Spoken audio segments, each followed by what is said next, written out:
Facebook again. So we're going to be checking out Prophet Muhammad's teachings and his character. Let's check it out. من الشيطان الرجيم بسم الله الرحمن الرحيم والصلاة والسلام على رسول الله وعلى آله وصحبه أجمعين.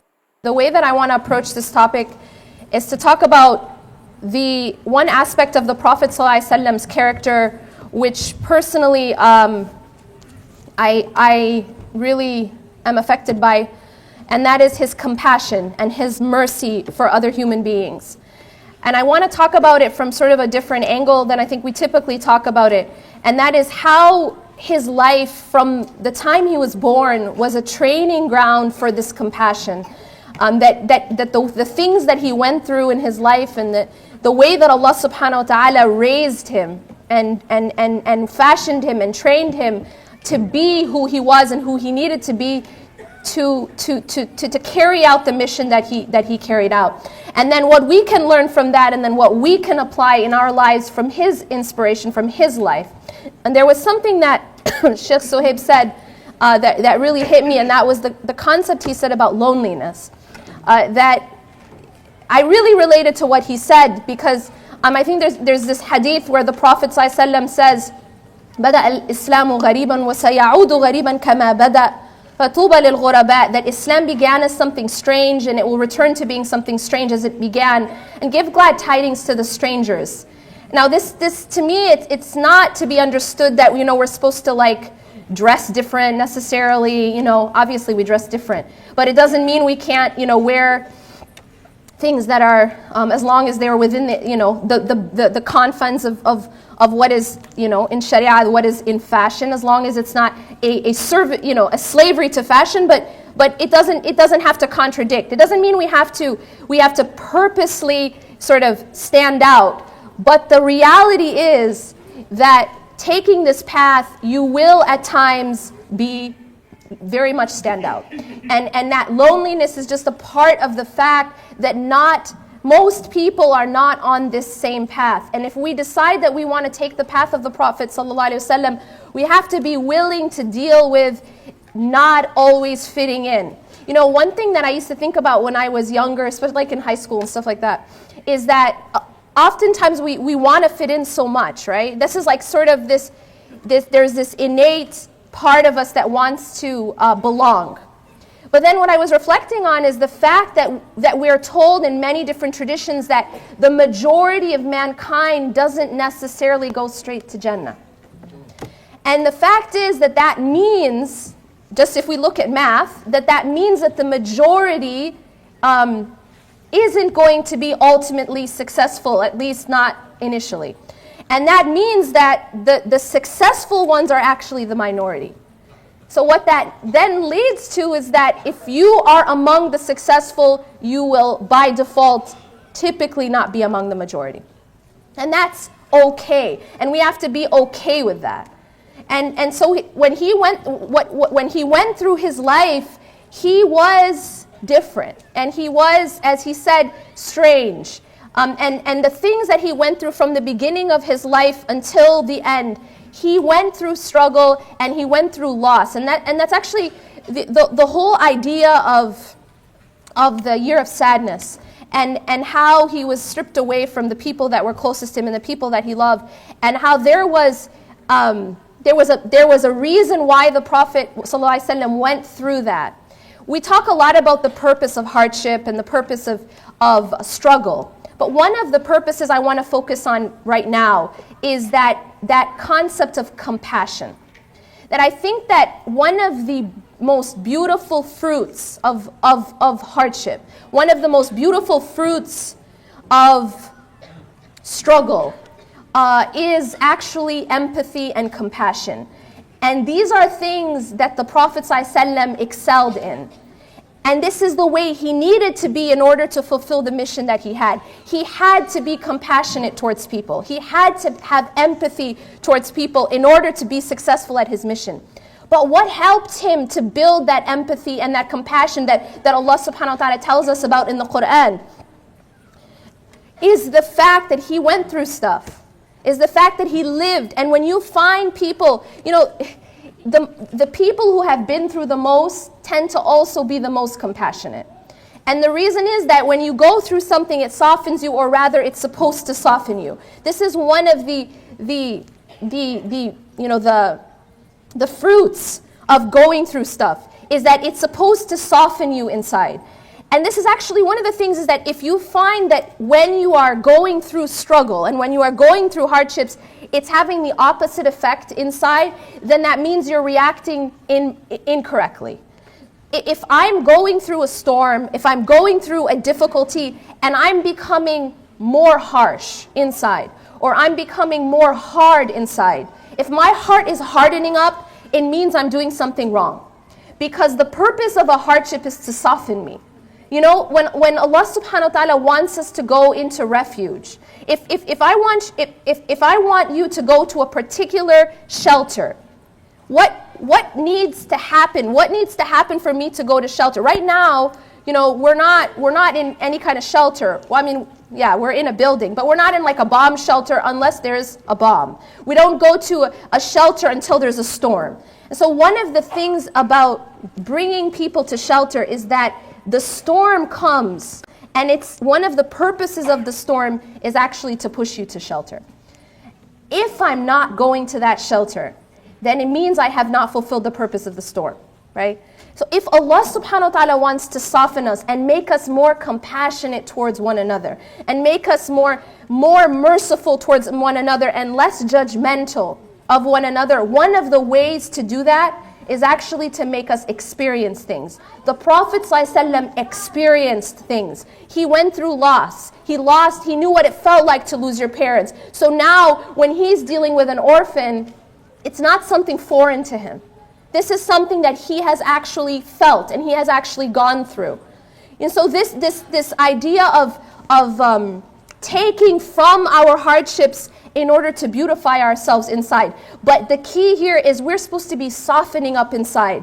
If we are not, if we are becoming harsh, you know, this is one of the problems of so-called, when we start to become religious, right? Unfortunately, especially at the beginning, when you find this surge, right, in religiosity. I'm on the path now, right? Sometimes what often happens is that we become harsh with other people, right?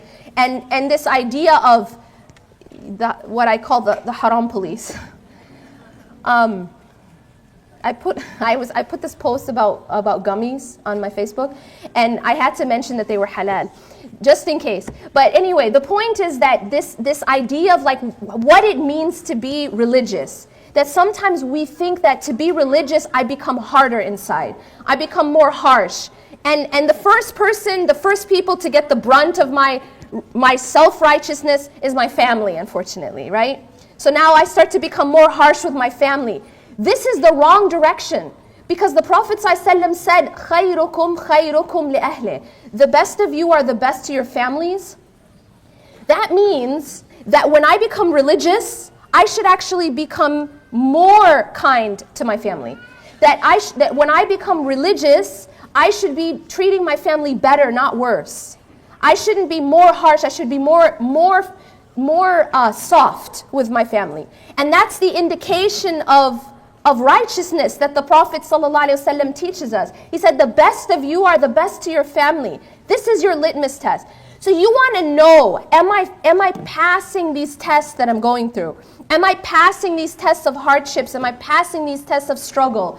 The way to know if you're passing these tests is look at what you're becoming inside. And look at your heart and look at your character and see and ask yourself, am I becoming more soft, or am I becoming more hard? Am I becoming better to my family, or am I just becoming someone that my family wants to avoid? Am I becoming someone who people want to come to for help, or am I repelling because everyone's afraid that I'm just going to judge them? That's not how the Prophet ﷺ was. The Prophet ﷺ was someone who everyone felt safe coming to. Everyone felt safe going to him and just like offloading and being completely honest about things, because they knew that he wasn't going to judge them, he was going to try to help them. That's the type of character we have to take. We don't only take the sunnah of the Prophet ﷺ in how he wore his pants and how he wore his beard. But we have to take his sunnah and how he was with people, and his how he was inside, how his heart was, and his compassion for others. This is actually an indication of righteousness, that we are understanding of others, we are approachable. And people feel safe coming to us because we don't judge, we try to help. It's like if you see someone drowning, right? We're surrounded sometimes with drowning people. If you see someone drowning and all you do is stand there and talk about how they should be better swimmers, and then write a post about it and take a picture and be and then start giving them a lecture about how they should have been a better swimmer, that's not actually helping them to stop drowning, right? When a person is drowning in front of you, what you need to do is go in and try and actually try to help them and try to pull them out. If I sit and I talk and I am basically just lecturing the person of how they shouldn't be drowning, that's not helping them to stop drowning. We need to be people of empathy, people of compassion, where our job isn't, as the Prophet ﷺ, he said, I didn't come to curse people. He came as a mercy. And part of being I know the Sheikh was talking about having swag. And this is like a subheading of that swag, which is that being a compassionate, empathetic, it's my version of swag. Being a compassionate, empathetic human being that others feel safe coming to because they know that you're interested in helping, you're not interested in judging. That's the character of the Prophet ﷺ. Each and every one of us has a role to play. And each and every one of us is being taken care of by Allah subhanahu wa ta'ala. He's the one who is planning our entire path, right? I want each and every one of us really, because we each have a role to play. So look at your life and what you're going through right now and try to find the purpose of why Allah has put you in the situation that you're in. Whatever situation it is, whether it's a difficulty, whether it's a raise, whether it's a promotion, whether it's a new job, whether it's a new spouse, whatever it is that you're in right now, look into that situation and see what is it that Allah wants from me. There is something in that situation. Allah never does anything without a purpose. Everything that we go through and everything Allah, gives us and everything Allah takes from us is for a very specific purpose. What we can do as a take-home is to start studying our own lives and start studying ourselves and what is it that I can do? What is it that Allah wants from me? Every single person has a very important role to play. And it doesn't matter whether that role is on or off of the stage. A lot of times people ask the question of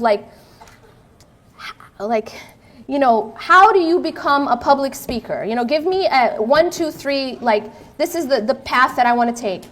And honestly, to that question, I would say, you don't necessarily want to be a public speaker.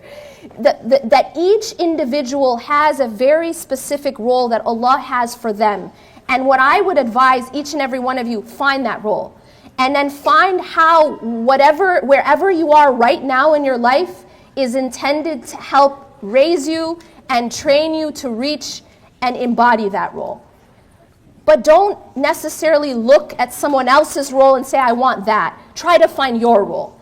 And because your role is just as important as the other person's role, whether or not it's public or it's private, Allah didn't forget anybody. And Allah has a very specific role for you. So our job is to look at our lives and see how can I develop and embody that character that the Prophet ﷺ taught us in order to help us achieve that role. أقول قولي هذا واستغفر الله لي ولكم إنه غفور رحيم سبحانك الله وبحمدك أشهد أن لا إله إلا أنت أستغفرك وأتوب إليك. That's a beautiful message, guys. Prophet Muhammad, he showed compassion. He was humble. She said a lot of things about Prophet Muhammad, his characters, his qualities, and the Quran. And she's using that one to pass message to the Muslim women. You can be confident and you are not rude. You can be confident and you do the right thing. So she spoke about loneliness. Some people go through loneliness. Show love to people. Check up on people.